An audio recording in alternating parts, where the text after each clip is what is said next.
Greetings, everyone. This is Rock and Roll Spot Connection with the Weekly Comic Roundup. Yeah, with the Weekly Comic Roundup.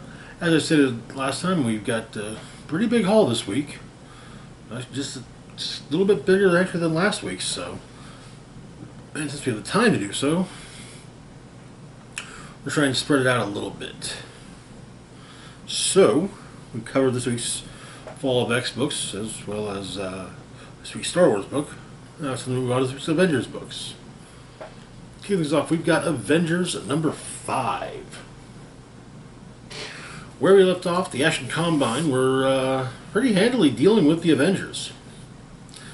With the exception of Captain America and Black Panther, who had infiltrated the Action Combine's base, the Impossible City, setting charges to destroy the place, but it seemed the city was alive. Or at least sentient. Explaining itself, it has explained itself to them.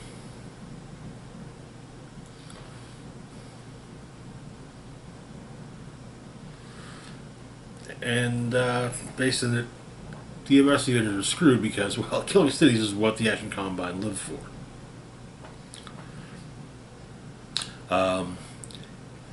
Vision is dealing with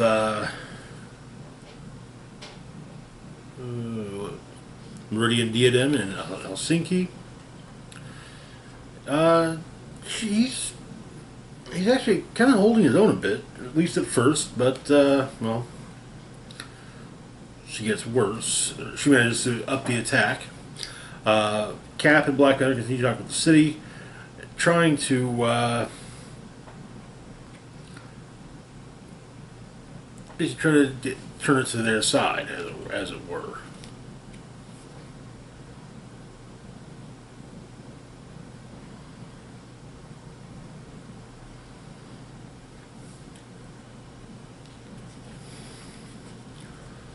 Though the city appears to be sympathetic to the Avengers.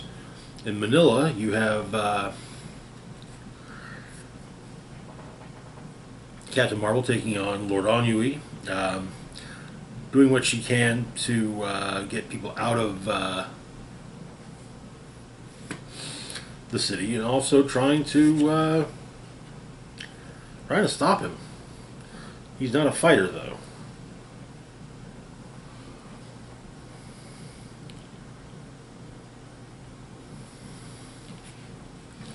So the usual things just don't really work.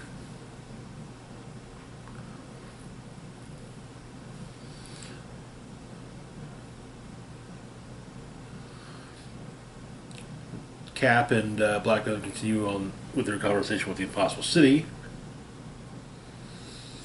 And the city explains that the Action Combine turned it into a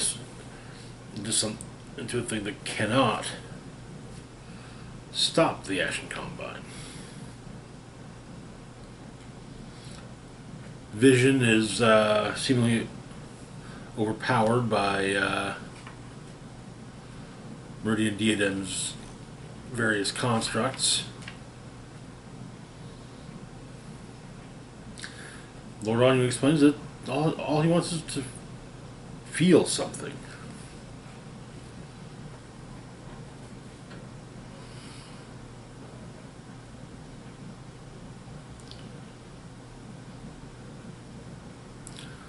As she continues to try and save people in Manila, he says all she's doing is making herself the witness to his atrocities. However, he does enjoy the company as much as he enjoys anything. Cap and Black Panther continue to discuss to try and turn the Impossible City against the Combine. And the rest of the Avengers kind of had their moment of, okay, gotta turn this around and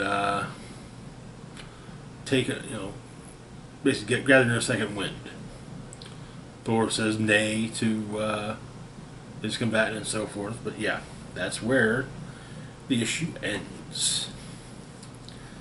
Story's getting interesting. I can't really say I mind so much the fact that Kang's just been there for like the first maybe second, first two issues. Though yes, the missing moment is of course a big a plot point basically kind of looming over the entire book. But yeah. Moving on though to our next book, we've got Blade #3. So Blade accidentally, I say accidentally, inadvertently awakened an ancient god. That god's going to try and destroy the world. Said god is dropped off in Romania.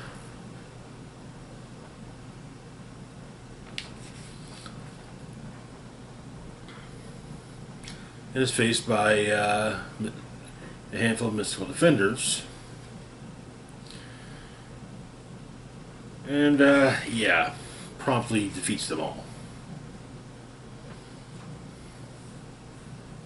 And destroys them. The god in question is a little perturbed that Doctor Strange didn't meet it himself. In Japan,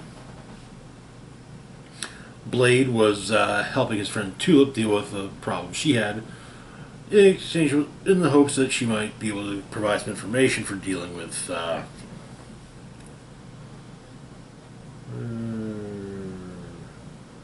Adana.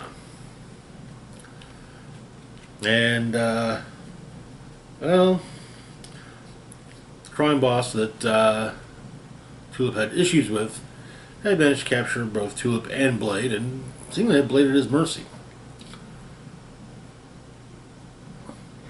Blade's able to hold off Lord Dido's influence, destroying destroying the tentacle holding him in place, and then blowing Lord Dido up.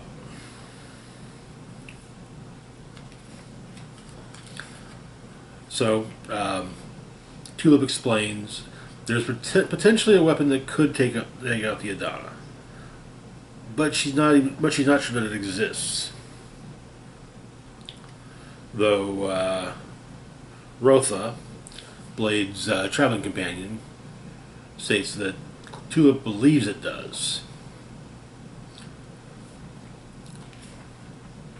The weapon is Lucifer's Sword of Light, Lightbringer.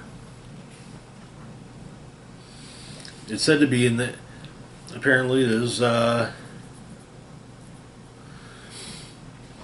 the hand. It's rumored to be in the possession of one Hamilton Achilles.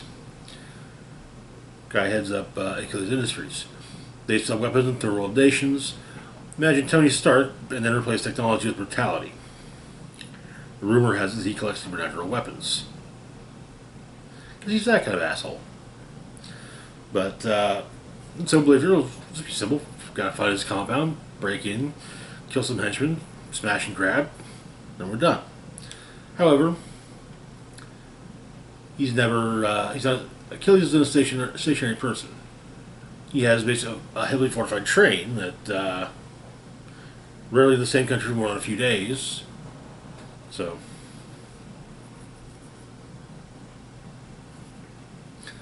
but,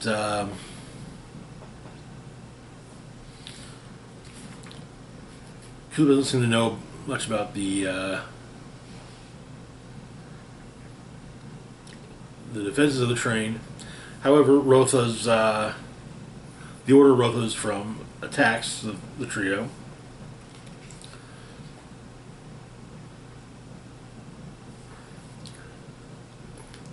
Blade and Tulip fight them off. However, the fight is stopped at least for Blade, by the arrival of Doctor Strange, who's heard that Blade is the one responsible for Earth's collision course with Armageddon. Doctor Strange isn't mad, or isn't angry. He's just disappointed. That is where the issue ends. I gotta say, I kind of like that whole, I'm not angry, I'm disappointed. Good issue. I think this is about the midway point. The train job part should be interesting. But yeah, we're at the midway or halfway mark of the miniseries. So, but anyways, moving on to our next book, we've got the Immortal Thor #2. Where we left off, Thor had been challenged by Torna, an elder god named Tornos, the Thor of Utgard, basically an ancient storm god. And, well, Tornos was pretty powerful and able to easily stand against Thor with the Odin Force. So we begin with a flashback to eons ago. I don't know if eons ago, but long ago, when Odin made his sacrifice of the World Tree for wisdom. And it's told that the wisdom the parable, the lesson he's given is this. The story always changes. The meaning always remains. There's always a sacrifice. Always a cost for the winter to end. For spring to come again. Odin has made his sacrifice, and in time to come, his children will make theirs. So Thor acknowledges that by intertwining the Odin Force with his own power, he's basically calling upon the as it's generally referred to, the Odin sleep, which more he uses the Odin Force, the combined Odin Force and Thor Force. Well, the closer it comes, the longer it will last. But he opens a portal with Mjolnir to the far edge of eternity, and manages to push Tornos through with the winds, and then promptly collapses. I mean, not like passes out, but just falls to his knees in exhaustion. Then uses a might bit more of the Odin Force to fix the damage that was done to New York by Tornos' attack. He cannot bring back the dead, but those who are injured and couldn't be gotten to are now able to be retrieved and helped. But Thor travels into the gray area of the moon, on the other side of the moon from the blue area, but same basic idea. There's a bubble of atmosphere. When he arrives, Loki is waiting. Loki has a question. Will Thor trust him? Trust him as a loyal servant of Asgard, or loyal servant of Asgard, as a sibling who loves him, and as his enemy. The answer to all of those is eventually yes. But Thor tells Loki to do what they must do, and Loki takes on a more feminine appearance.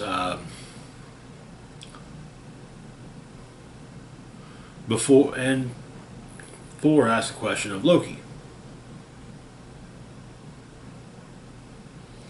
Does Loki trust himself? Is the course that Loki is on a wise one? To which Loki responds, they'll find out.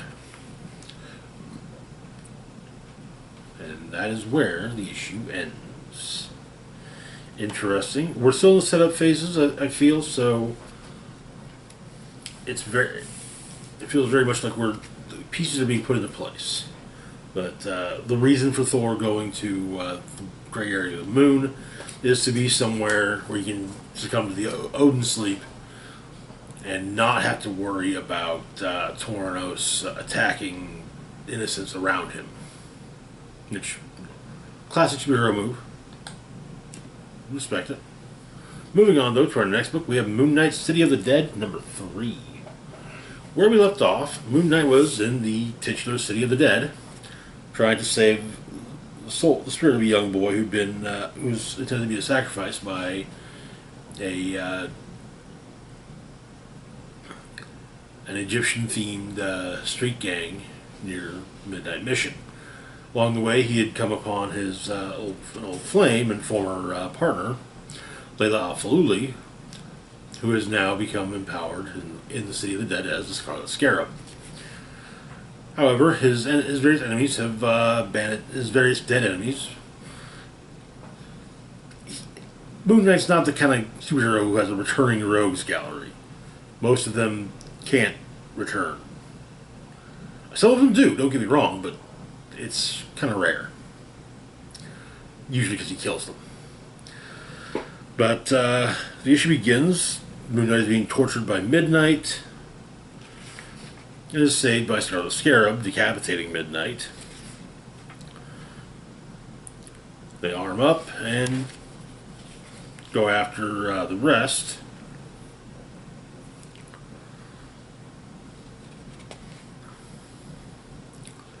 Managing to take them all down, including Moon Knight taking on Black Spectre with a chainsaw.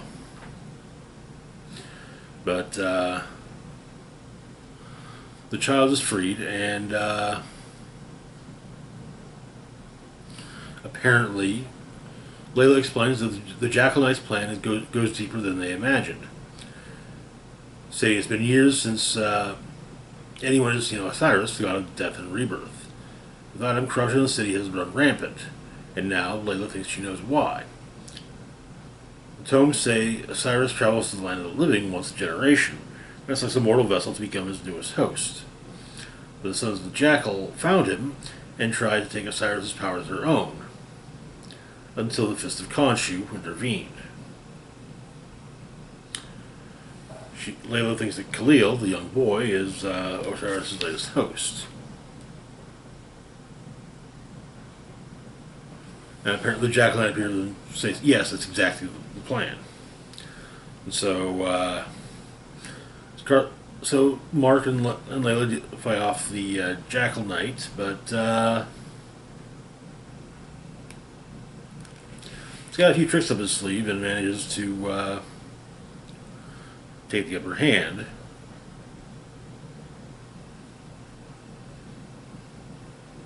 Though it does seem that Osiris' power is flowing into Khalil. And he manages to briefly to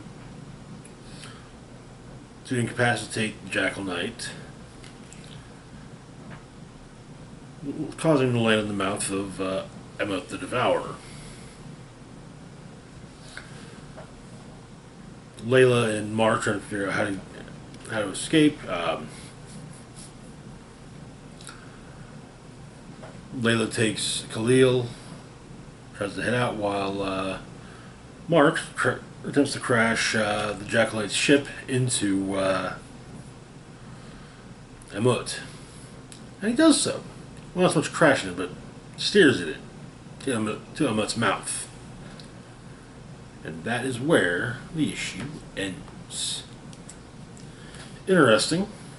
I know an upcoming arc and the Moon Knight ongoing will be Death of Moon Knight, so we'll see if this story plays any part in that. Moving on, though, to our last book for the moment, we've got this year's Avengers Annual, concluding the Contest of Chaos. So, Agatha Harkness trying to make a new Darkhold. She's managed to get various heroes to fight against other heroes to help her with this. So now they've all banded together.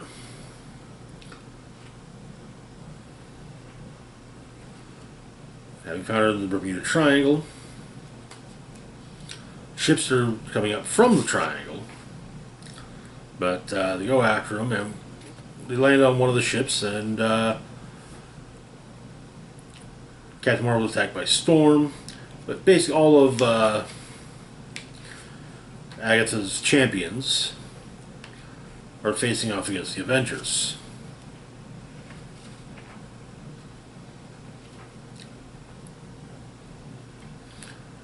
Including, and Captain Marvel gets a brief little bit of catharsis and knocking out Cyclops. Jessica Jones, Clea, and Spider-Man show up, and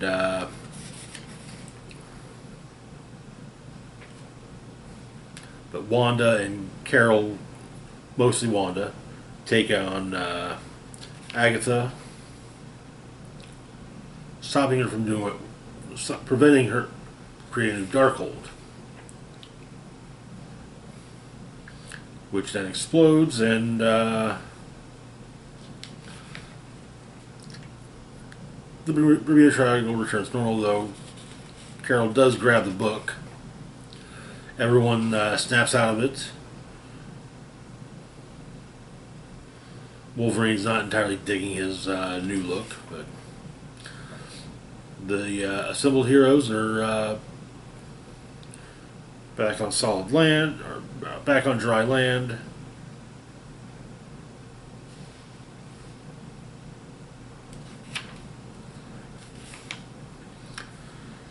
Though both Wanda and Clea are curious about where Agatha is. Wanda inspects the new Darkhold, explaining that one, Agatha didn't finish it. And it something feels off. The energy she generated to create the Darkhold must have gone somewhere. Agatha washes up ashore elsewhere and is found by a strange young boy and appears to be older